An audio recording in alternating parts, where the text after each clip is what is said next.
Sinpo TV kembali hadir bersama saya Sri Dewi Andayani dalam berita pilihan selama sepekan.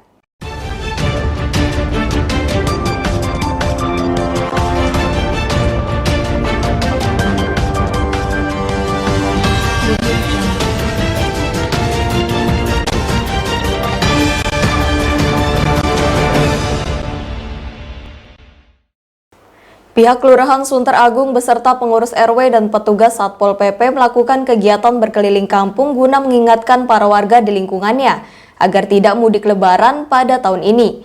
Kegiatan ini sebagai bentuk himbauan untuk mencegah penyebaran COVID-19.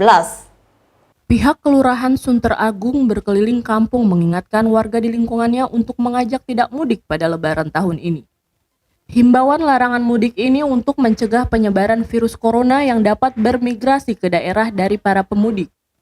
Jumat siang, bersama dengan pengurus RW serta petugas Satpol PP, Lurah Sunter Agung Danang Wijanarko berkeliling menyusuri gang sempit di lingkungan RW 01 Kelurahan Sunter Agung untuk menghimbau warga agar tidak pulang kampung. Dengan menggunakan pengeras suara, Danang mengingatkan warga yang masih berada di rumahnya untuk sebisa mungkin mengurungkan mudik ke kampung halaman pada lebaran kali ini. Selain itu, pihak kelurahan juga memberikan selembaran informasi yang berisi aturan dan himbauan tidak mudik. Menurut Danang Wijanarko Lurah Sunter Agung, menghimbau larangan mudik ini untuk mengingatkan warga agar menahan diri untuk tidak mudik pada lebaran tahun ini. Juga ini tadi woro-woro muter-muter ya untuk melakukan jangan mudik lah ya, jangan mudik supaya nggak nyebarin virus ke kampung kan, jadi nyebar tuh kalau pulang kampung ya, jangan mudik lah, ditahan dulu ya. Kegiatan ini juga menekan penyebaran virus corona ke daerah yang dikhawatirkan berpotensi dari para pemudik. Dari Jakarta, tim Sinpo TV melaporkan. Akibat bobolnya pos penyekatan mudik di Bekasi, Jawa Barat, kepolisian sigap melakukan antisipasi dengan menambah personel di sejumlah titik sekat. Hal ini guna mengurangi antrian kendaraan pada saat dilakukan pemeriksaan dokumen kelayakan.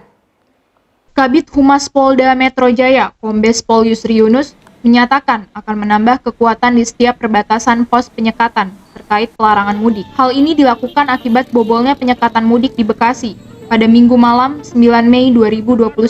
Menyikapi peristiwa itu, TNI dan kepolisian daerah setempat akan menambah anggota untuk bertugas di lapangan. Yusri Yunus mengatakan, polisi akan melakukan antisipasi dengan menambah titik sekat sehingga bisa mengurangi antrian kendaraan pada saat pemeriksaan dokumen kelayakan.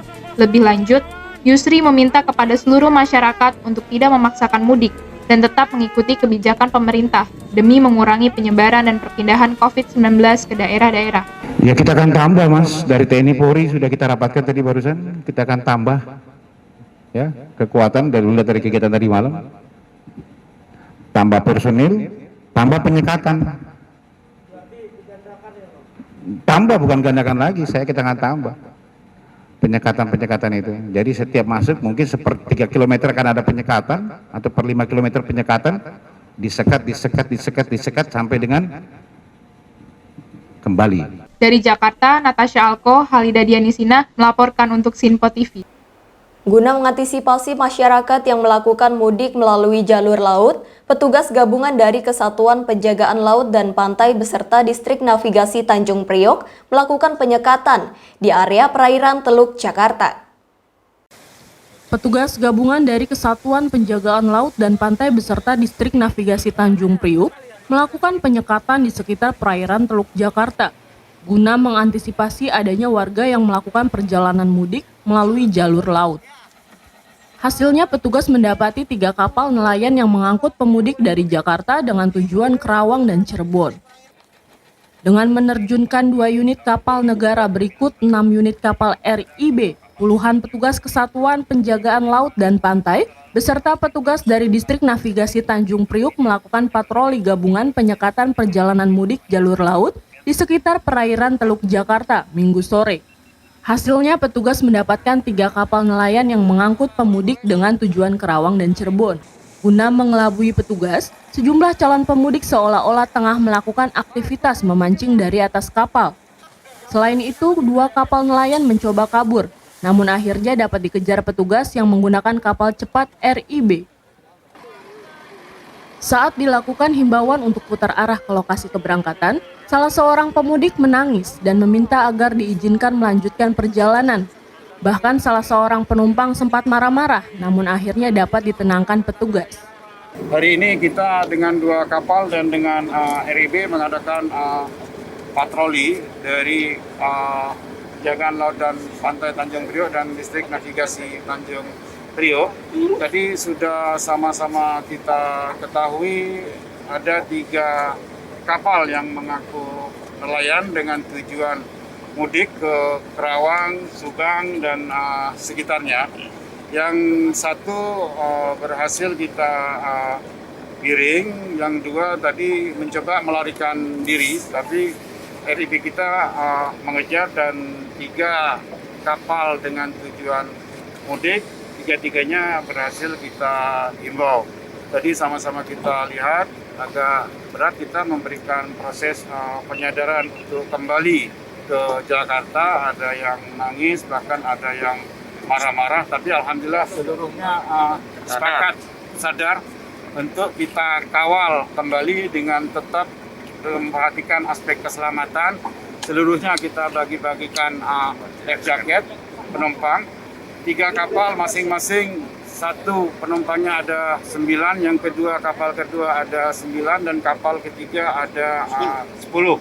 Usai diberikan pengarahan, 3 kapal nelayan tersebut akhirnya kembali ke lokasi asal keberangkatan dengan pengawalan kapal petugas.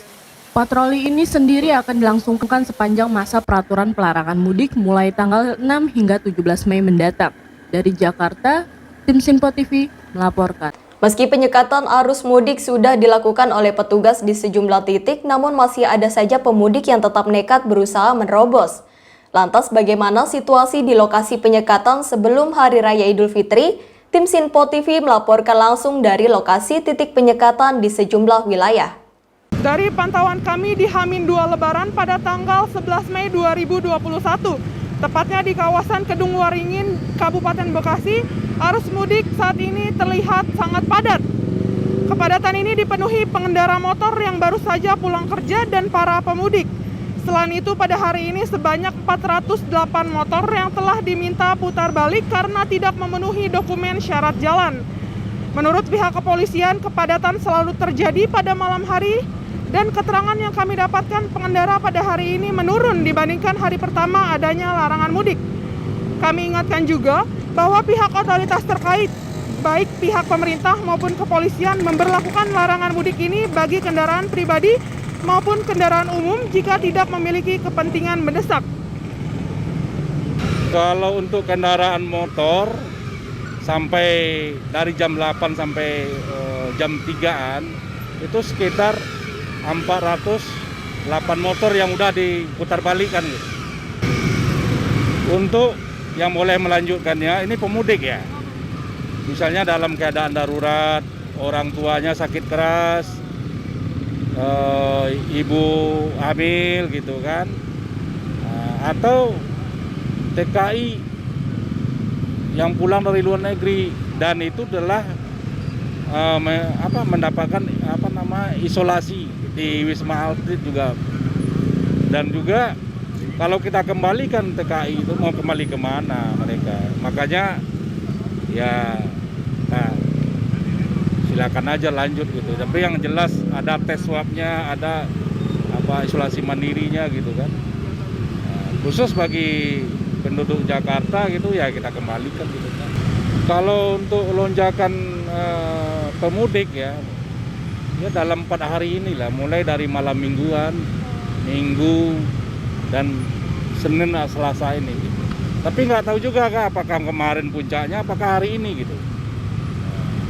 Tapi kalau kita lihat eskalasinya pemudik, ini makin malam makin meningkat, Mbak. Berarti ya. peningkatan itu terjadi biasanya setiap malam ya, Pak? Setiap malam gitu.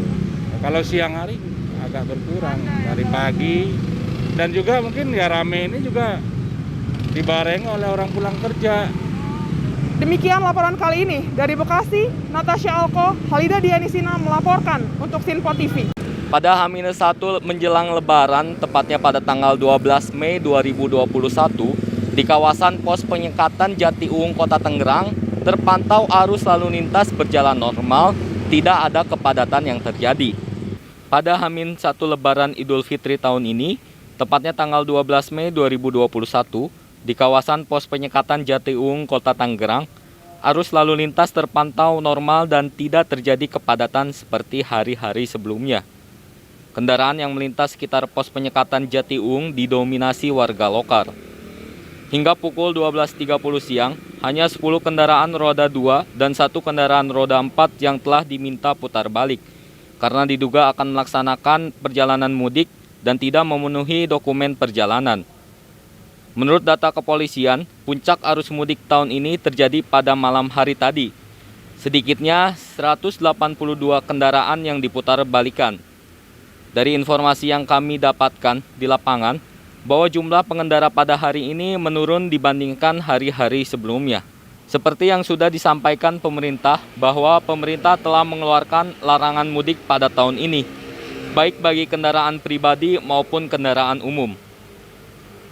Untuk pos penyekatan hari ini terhitung mulai H-1 masih terpantau aman terkendali. Para pemudik sudah mulai menurun intensitas dilihat dari jalur-jalur yang kita pantau, kita sekat, sudah mulai berkurang jumlah pemudiknya.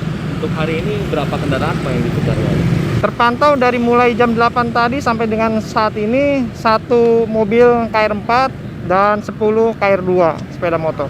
Setelah kita melakukan pemeriksaan dan pengecekan secara administrasi, disinyalir kendaraan itu ingin melakukan kegiatan mudik, Pak. Sehingga sesuai dengan aturan kita harus putar balik. Demikian informasi ini dari Tangerang, Satria Ahmad Halida Dianisina melaporkan untuk Simpo TV. Kementerian Agama telah menggelar sidang isbat pada tanggal 11 Mei lalu, guna menentukan penetapan 1 Syawal 1442 Hijriah.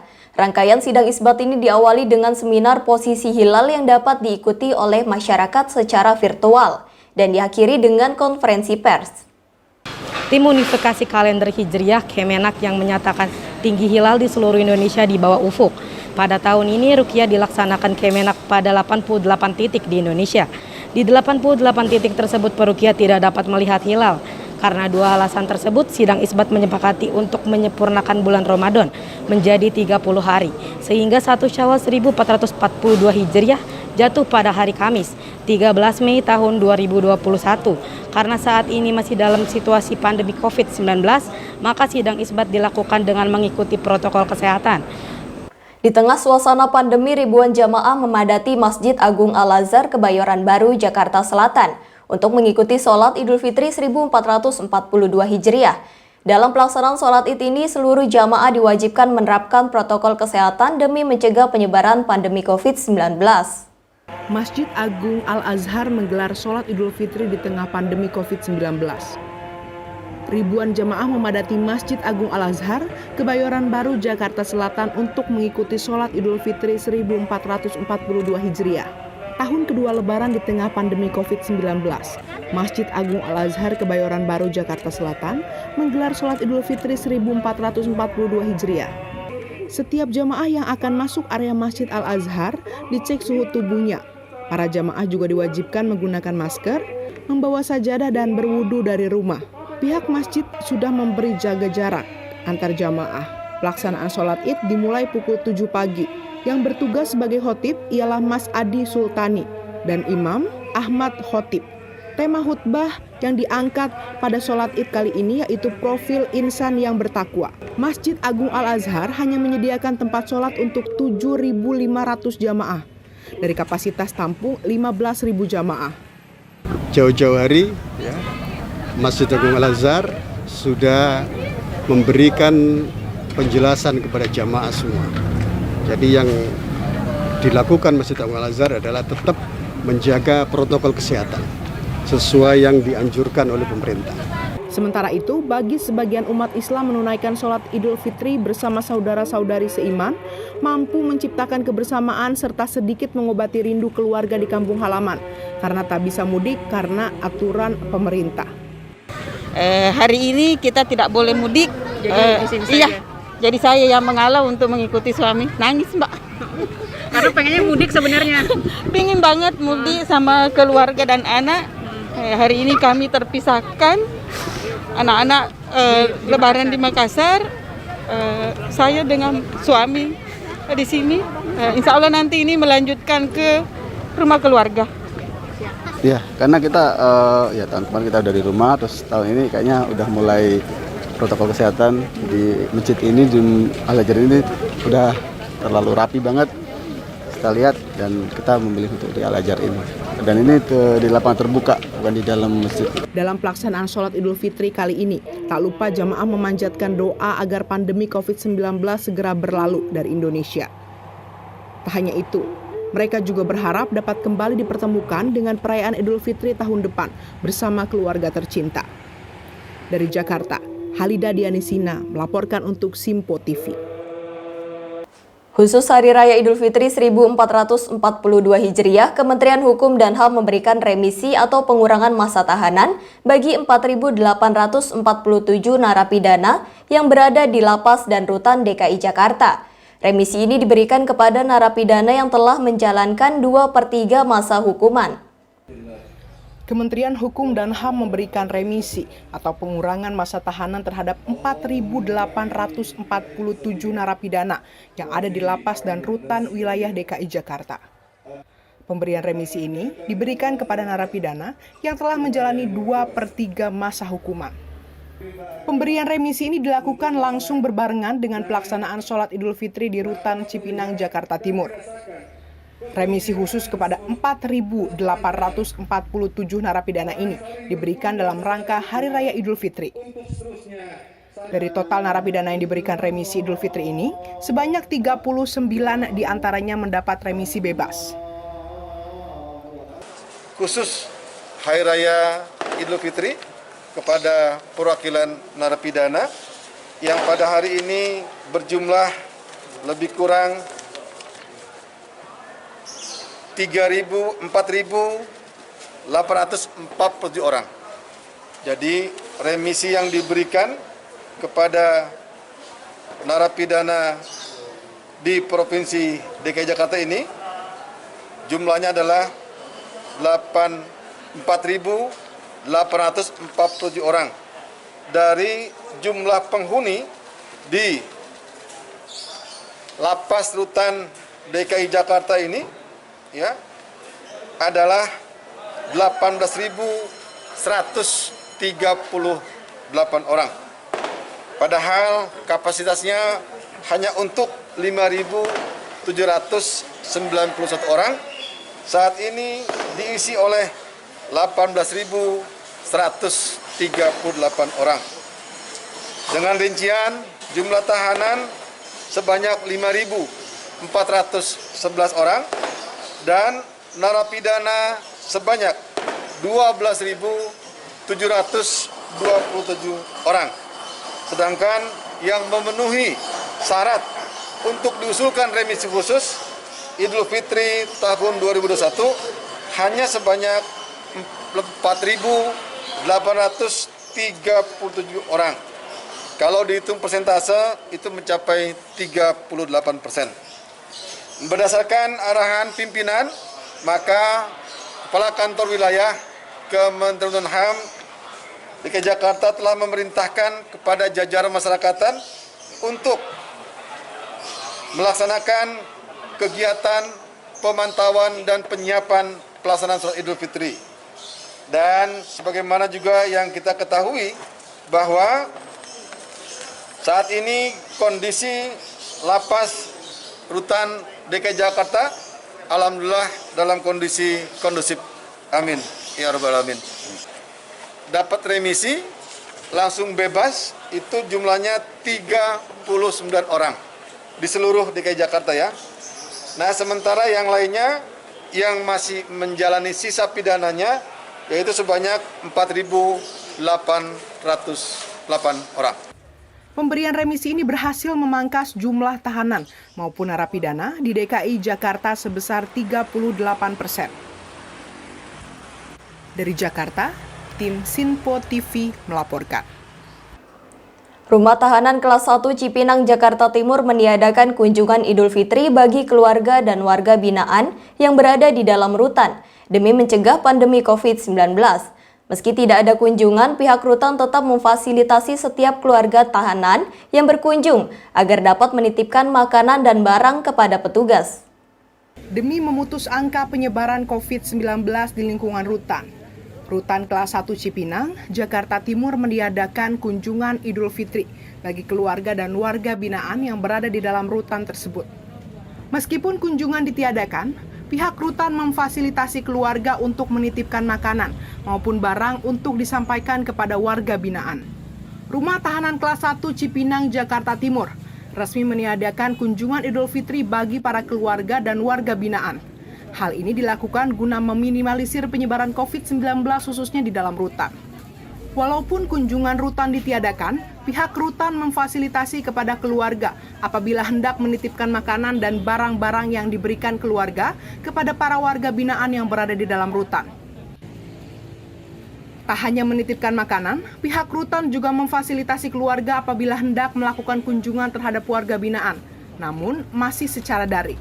Kebanyakan para keluarga menitipkan makanan lebaran kepada teman, sanak saudara, maupun keluarga mereka yang sedang menjalani kurungan tahanan. Hal ini dilakukan agar suasana lebaran dapat dirasakan para warga binaan, walaupun sedang menjalani proses tahanan.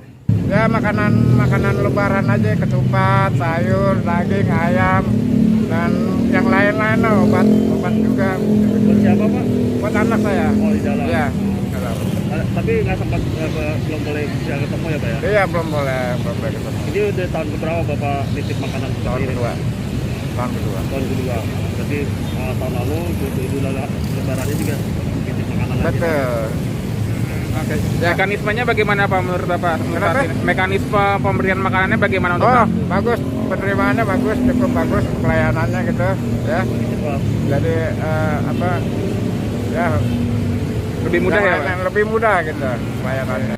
Penitipan makanan dan barang ini dilakukan 2 hari, yaitu hari H Lebaran yang jatuh pada tanggal 13 dan H+1 Lebaran tanggal 14 Mei.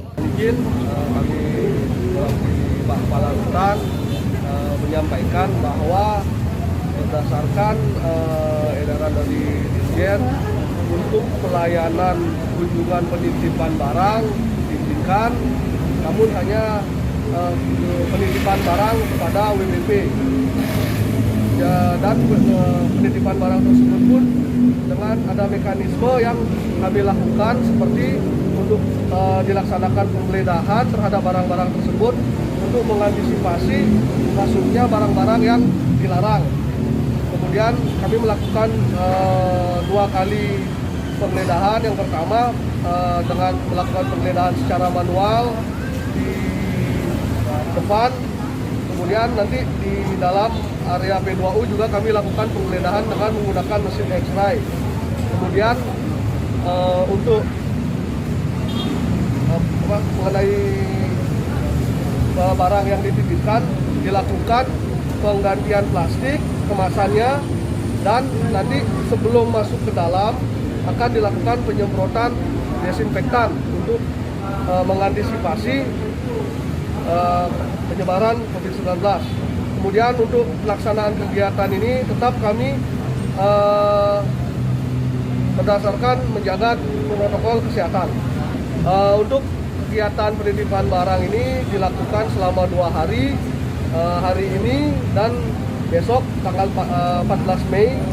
Kemudian untuk sesinya dilakukan dibagi menjadi 2 sesi, yaitu di sesi pagi dari jam 9 sampai jam 11, kemudian di sesi siang jam 13.30 sampai dengan 15.00. Di esok hari juga dengan jam yang sama dilakukan dibagi menjadi 2 sesi. Penitipan makanan dan barang ini terbagi atas 2 sesi. Sesi pertama pukul 9 hingga 11 pagi, sedangkan sesi kedua dimulai pukul 1:30 hingga pukul 3 sore. Dari Jakarta, tim Sinpo TV melaporkan. Beralih ke informasi lain, kericuhan terjadi di tempat pemakaman umum Tegal Alur, Jakarta Barat. Hal ini dikarenakan warga yang berdatangan memaksa masuk untuk melakukan ziarah, meskipun TPU tengah ditutup sementara guna memutus rantai penyebaran COVID-19.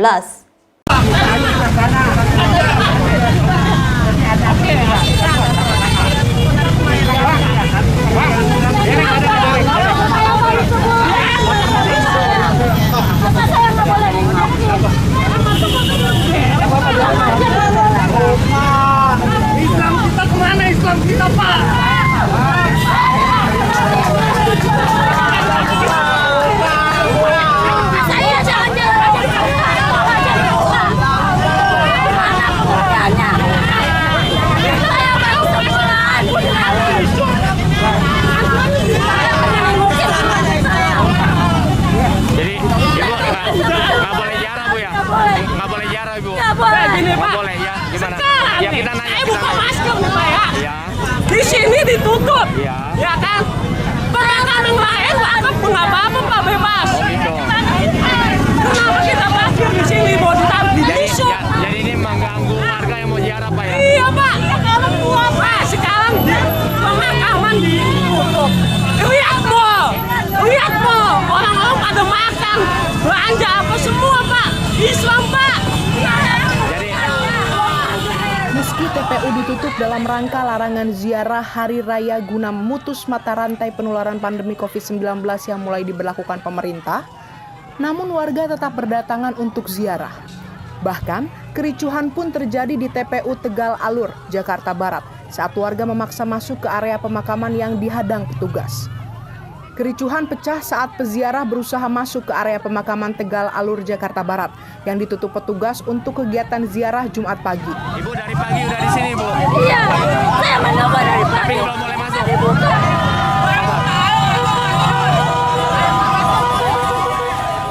Aksi saling dorong dan mendobrak pintu gerbang oleh peziarah pun terelakkan. Karena kurang jumlah dengan peziarah, akhirnya petugas yang seluruhnya merupakan petugas dari TPU Tegal Alur dan juga Sudin Pertamanan dan Pemakaman membiarkan para peziarah masuk ke area pemakaman untuk berziarah. Di lokasi tidak tampak petugas kepolisian dari Polsek Kalideres maupun Koramil Kalideres. Para peziarah kesal dengan kebijakan yang dikeluarkan pemerintah dengan larangan ziarah dan penutupan TPU-TPU sedangkan mal dibuka. Setelah berhasil masuk ke dalam area pemakaman, warga pun langsung melakukan ziarah di makam keluarganya. Dari Jakarta, tim Simpo TV melaporkan. Panglima Kodam Jaya Maijen TNI Dudung Abdurrahman menjelaskan kronologis video viral di media sosial yang melibatkan anggota TNI yang dikepung oleh Debt Collector di Makodam Jaya, Cawang, Jakarta Timur. Pangdam Jaya juga memastikan proses hukum akan tetap berjalan guna mempertanggungjawabkan perbuatan sang Debt Collector. Panglima Kodam Jaya Maijen TNI Dudung Abdurrahman menjelaskan kronologis video yang viral di media sosial yang melibatkan anggota TNI Serda Nur Hadi yang dikepung Debt Collector di Makodam Jaya, Cawang, Jakarta Timur, Senin siang. Pangdam Jaya menegaskan bahwa Serda Nur Hadi tidak ada kaitannya dengan pemilik dan hanya berinisiatif untuk membantu warga yang sakit.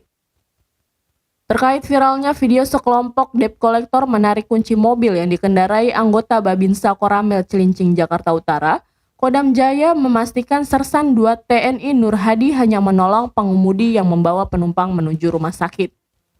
Pangdam Jaya Maijen TNI Dudung Abdurrahman mengatakan, awalnya Serda Nur Hadi mendapat laporan masyarakat terjadi kemacetan dan keributan antara masyarakat yang mengendarai kendaraan dengan sejumlah orang yang diketahui merupakan debt collector.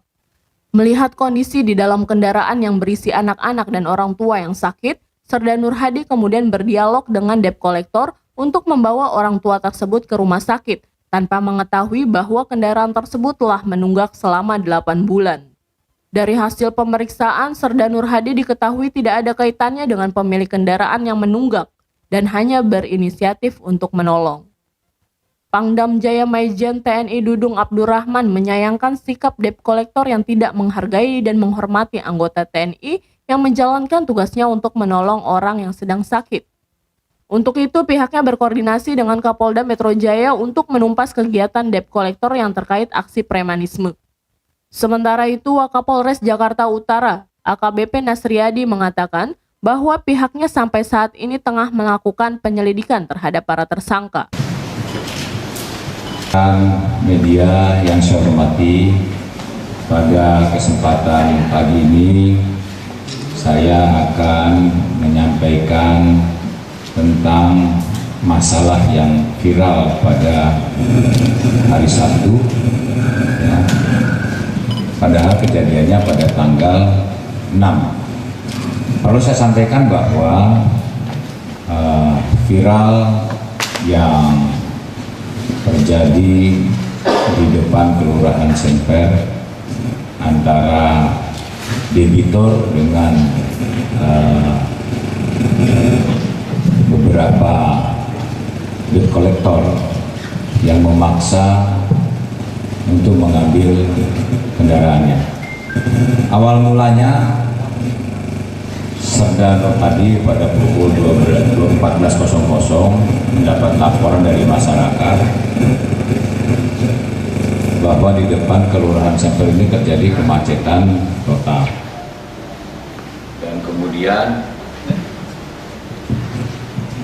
Dan kemudian ada laporan lagi bahwa ada masyarakat yang ribut dengan debt collector. Masyarakat tersebut menggunakan kendaraan. Atas informasi tersebut maka Serda Nur Hadi datang ke lokasi.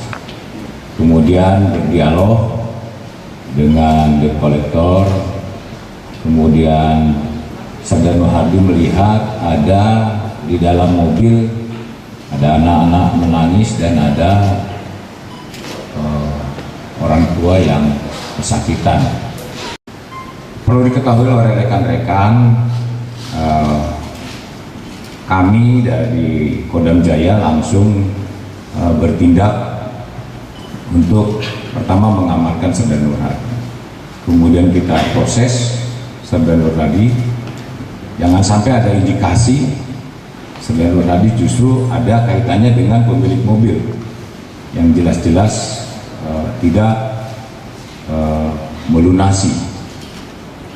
Nah, setelah kita cek rupanya tidak ada kaitannya sama sekali, karena betul-betul Serda Nur Hadi hanya ingin membantu untuk tidak terjadi kemacetan, yang kedua untuk membantu agar masyarakat sedang kesulitan. Walaupun perkara ini Saudara Hendrik sebagai Ketua Koordinator telah meminta maaf, tetapi kita masih melakukan proses penyidikan. Artinya proses masih berlanjut tentang ke-11 pelaku ini di Satreskrim Polres Jakarta Utara. Terima kasih itu saya rekan sekalian. Selamat pagi. Pak, konfirmasi aja Pak, itu sudah jadi tersangka atau belum? Sudah ditetapkan. Pasalnya 335 ayat 1 itu 335 perbuatan tidak menyenangkan dengan ancaman kekerasan, dan atau 365 atau perampasan atau perampokan dengan kekerasan, junto pasal 53 itu percobaan, ya. Jadi 335 dan atau pasal 365 junto pasal 53 KUHP, sehingga yang bersangkutan ancamannya 9 tahun penjara dan saat ini masih dalam proses penyidikan di Polres Jakarta Utara. Nama saya Hendrik Letomo.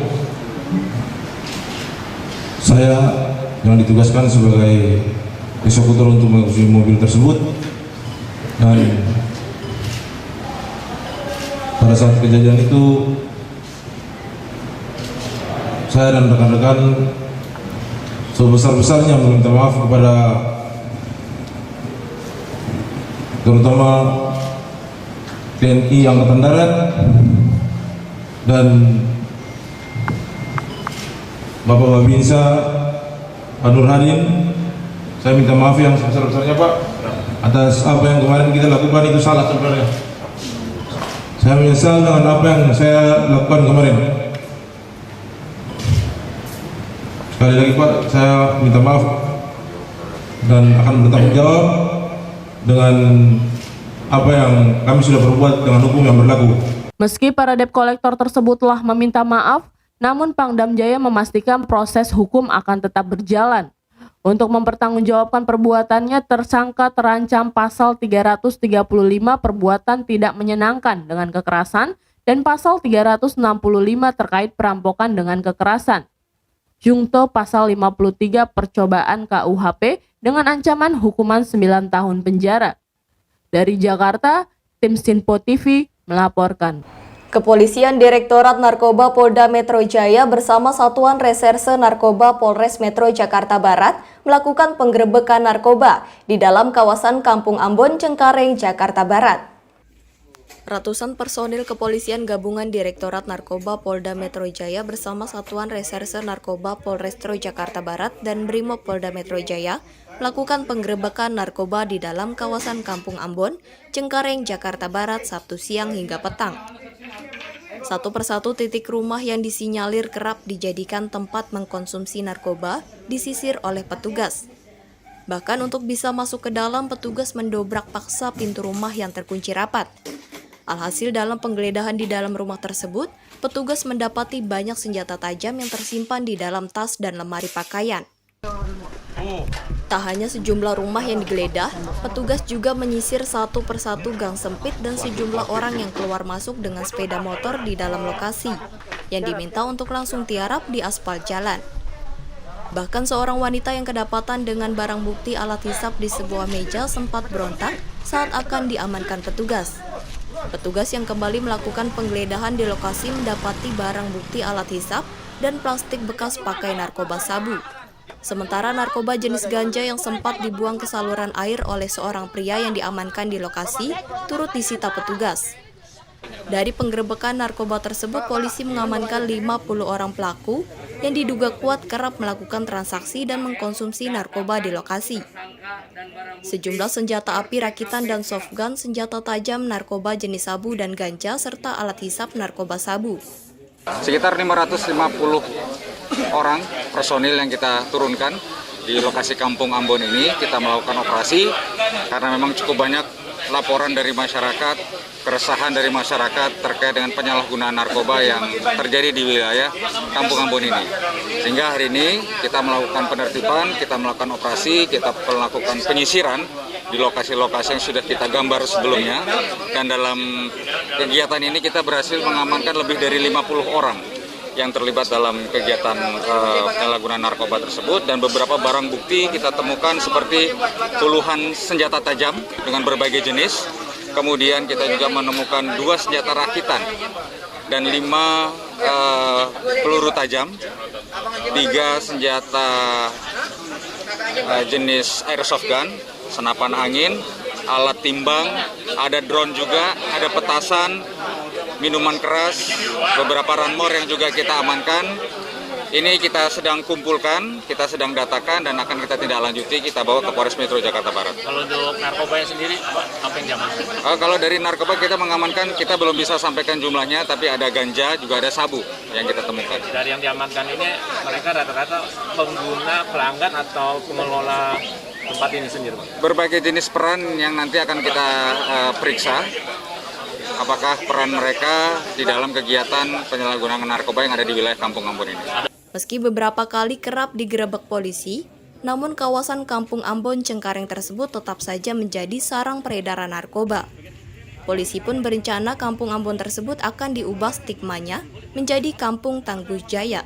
Karena banyaknya laporan-laporan bahwa di sini masih tempat tersedia narkoba. Setelah itu akan kita ubah menjadi Kampung Tangguh, dan menjalankan program prioritas Kapolda. Kita menjalankan program Bapak Kapolda, itu Kampung Tangguh, dari mana tujuannya untuk bebas narkoba di Kampung Ambon.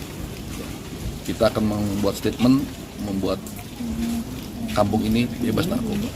Guna kepentingan pemeriksaan lebih lanjut, puluhan orang pelaku di mana 2 diantaranya wanita berikut barang bukti yang ditemukan di lokasi penggerebekan tersebut, lalu dibawa petugas ke Mapol Restro Jakarta Barat. Terdakwa kasus pembunuhan berencana John Refra atau John K dituntut 18 tahun penjara oleh Jaksa Penuntut Umum di Pengadilan Negeri Jakarta Barat. John K dianggap merupakan aktor utama di balik pembunuhan seorang anak buah Nus K dalam sebuah penyerangan pada bulan Juni 2020 lalu.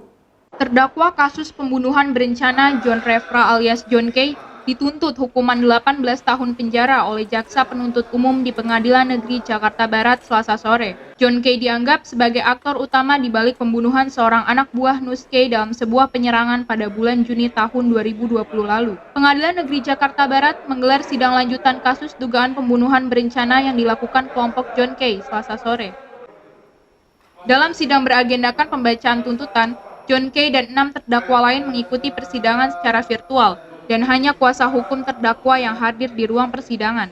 Setelah membacakan sejumlah pertimbangan berdasarkan fakta-fakta persidangan, Jaksa Penuntut Umum menuntut hukuman penjara selama 18 tahun kepada terdakwa John K. John dianggap sebagai aktor perencana di balik penyerangan kelompok Nus K yang menyebabkan seorang tewas pada bulan Juni tahun 2020 lalu. Menurut Jaksa, hal-hal memberatkan terdakwa antara lain pernah dihukum, masih dalam masa pembebasan bersyarat, dan tidak mengakui perbuatannya. Sementara hal-hal meringankan yakni menjadi tulang punggung keluarga dan bersikap sopan selama persidangan. Kuasa hukum terdakwa Anton Sudanto mengaku kecewa dengan tuntutan jaksa penuntut umum karena tidak teliti dalam mempelajari fakta persidangan.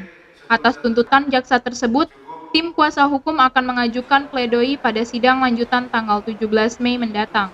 Ya, yang paling penting kan sudah jelas ada kezaliman di sini ya. Kami sangat prihatin atas tuntutannya. Apalagi seorang Jonkey, seorang yang memberi kepada seorang lawyer untuk menagih dikenakan 18 tahun. Jaksa hampir semua tidak pernah menggunakan fakta persidangan, tidak diambil fakta persidangan. Jadi hanya sebagai ilusi dan benar-benar ingin menghukum seberat-beratnya 7 terdakwa ini. Ingin menghukum seberat-beratnya Jonkey, bukan mencari keadilan atau membuka keadilan. Itu yang kami sesali. Tapi kami tetap istiqomah, kami akan melakukan pledoi, pembelaan, tahapan sebelum putusan. Kami masih percaya bahwa di sini ada yang mulia majelis yang punya hati dan nurani. Nah, kami akan melakukan pledoi sebaik-baiknya. Kami akan ungkap semua fakta persidangan yang terbaik untuk Bung dan semuanya. Dan kami masih yakin bahwa ini bebas untuk Bung John. Demikian. Tadi Jonkey kan dipasangkan 50 ya, gitu. Nah itu gimana? Ya, itu kan jaksa ya. Kalau dari kami tetap apa perencanaan pembunuhan berencananya. Tidak ada kok sama sekali. Mereka cuma punya saksi 1 dan 2. Ternyata dua-duanya saling berbeda kesaksiannya. Tidak bisa kalau cuma seorang yang ngomong terus tiba-tiba orang dihukum 18 tahun, semua orang bisa begitu. Dan ini sangat-sangat zalim bagi kami. Selain Jonkey, 6 terdakwa lain juga dituntut dengan hukuman yang berbeda. 2 terdakwa dituntut 18 dan 17 tahun penjara, sementara 4 terdakwa dituntut masing-masing 16 tahun penjara. Para terdakwa dituntut dengan pasal berlapis, mulai dari pasal 340 KUHP tentang pembunuhan berencana, pasal 338 KUHP tentang pembunuhan, pasal 351 KUHP tentang penganiayaan, pasal 170 KUHP tentang pengeroyokan, hingga Undang-Undang Darurat tentang kepemilikan senjata api dan senjata tajam. Dari Jakarta, tim Sinpo TV melaporkan. Demikian program Sinpo TV sepekan kali ini dan sampai bertemu pekan depan. Jangan lupa untuk terus mengikuti berita terkini di Sinpo TV, Sinpo ID, dan media sosial Sinpo lainnya. Saya Sri Dewi Andayani beserta kru yang bertugas pamit undur diri. Selamat berakhir pekan dan sampai jumpa.